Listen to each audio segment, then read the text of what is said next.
दो प्रबल वृत्तियां टकराती हैं, शांत गति और दबी क्रूरता की भिड़ंत में, जहां एक भूल अंतिम होती है।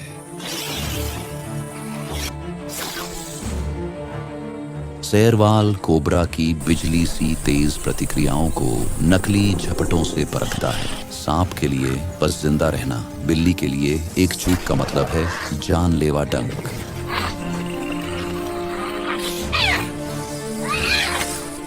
काट खाने पर वह सिर झटकता है, डंक झाड़ता है, फिर अंदर आता है। आंखें गड़ी हैं, जीत सुनिश्चित करने वाली प्रतिक्रियाएं। एक चूक से शेरवाल कोबरा की जद में आ गया, धूल में पीछे हटने को मजबूर हुआ। वह जल्दबाजी नहीं करता, धैर्य से हर हरकत और कुंडली को पढ़ता है। वार करने से पहले पैटर्न सीखता है।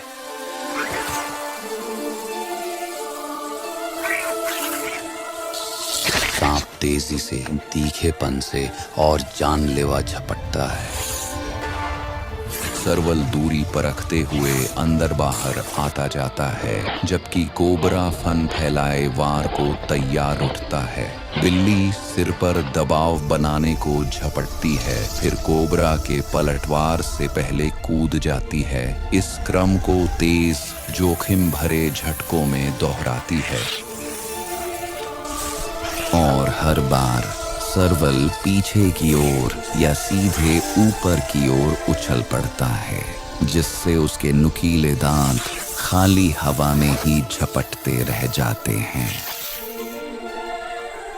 कोबरा एक तीखे, लंबे वार से जवाब देता है। शेरवाल थोड़ा पीछे हटता है, फिर आगे झपटता है, सिर के हिचकिचाने की जांच करते हुए। बिल्ली की एक चाल, फिर दूसरी, कोबरा को हवा में वार करने के लिए उकसाते हुए। सांप उतरने का समय साधने की कोशिश करता है। जैसे ही शेरवाल नीचे आता है, वह नीचे की ओर झपटता है। शेरवाल फिर कूदा, इस बार और ऊंचा, हवा में घूमकर पहुंच से बाल बाल बाहर उतरा।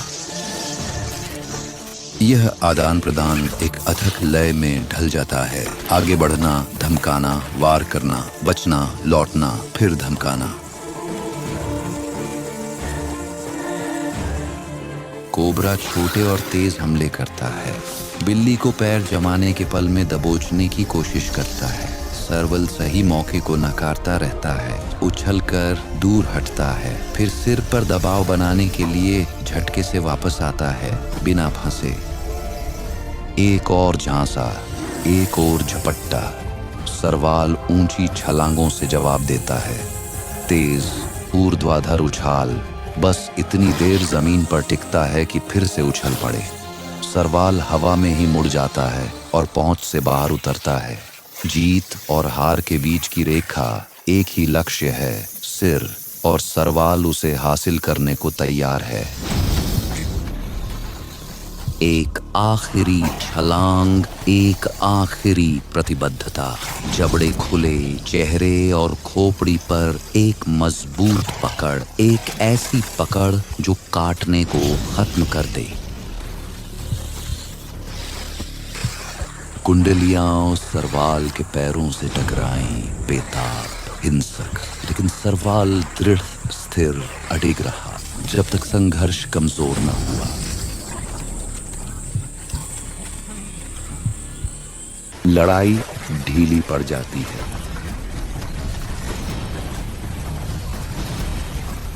निरंतर प्रयास से कमाया भोजन भाग्य से नहीं।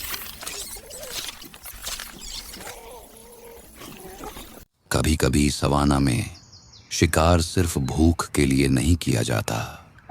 दो वयस्क शेरनियां लंबी घास के किनारों पर गश्त कर रही हैं।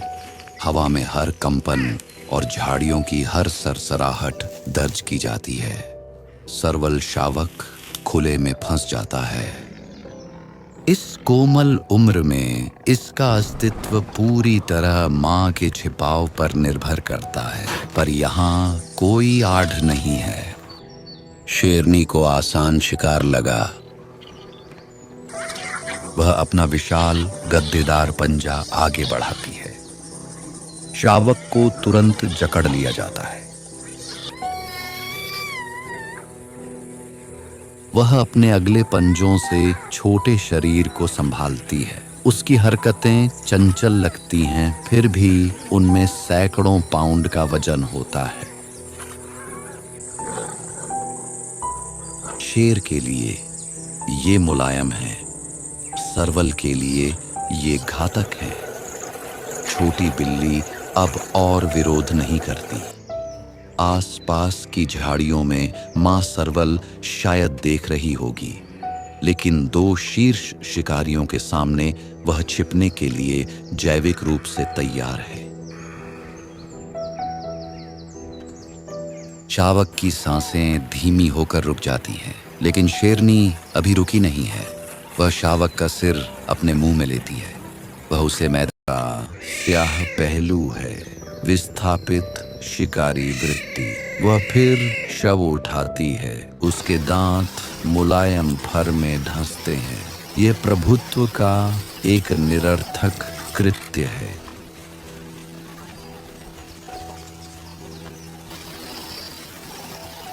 खेल जारी रखने के लिए लगने वाली ऊर्जा अब जायज नहीं है। वह बेजान सरवल को धूल में गिरा देती है। शरीर वहीं पड़ा रहता है जहां वह गिरा था, अछूता। बिल्ली घास से होते हुए एक नम जगह की ओर बढ़ती है।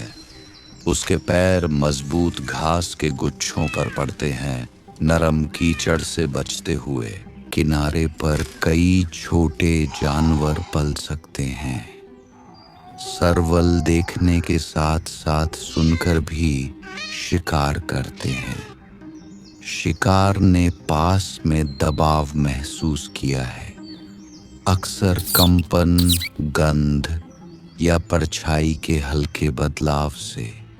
चूहा पास में सरवल को भांप कर अकड़ जाता है। छोटे जानवर सीधे दौड़कर शिकारी से शायद ही बच पाते हैं। वे छिपने की कोशिश करते हैं। सरवल थोड़ा उठता है, फिर स्प्रिंग सा सिकुड़ जाता है। यह बिल्ली ऊंची छलांग लगाकर अगले पंजों से वार करती है। धब्बेदार खाल लंबी घास में उसकी आकृति को छिपा देती है। सरवाल बीच में रुक जाता है। घास की सरसराहट उसका ध्यान खींचती है, फिर वह जोर से झपटता है। इस वार से घनी झाड़ियों में छिपे चूहे अचेत हो सकते हैं। एक अगला पंजा उसे दबोच लेता है और सिर अंदर घुस जाता है। छोटे शिकार को रोए समेत शेरवाल सिर उठाकर फिर सुनता है, चौकन्ना रहता है। अकेला शिकारी समूह सुरक्षा पर निर्भर नहीं रह सकता। यह आगे बढ़ जाता है, पीछे बहुत कम छोड़ता है।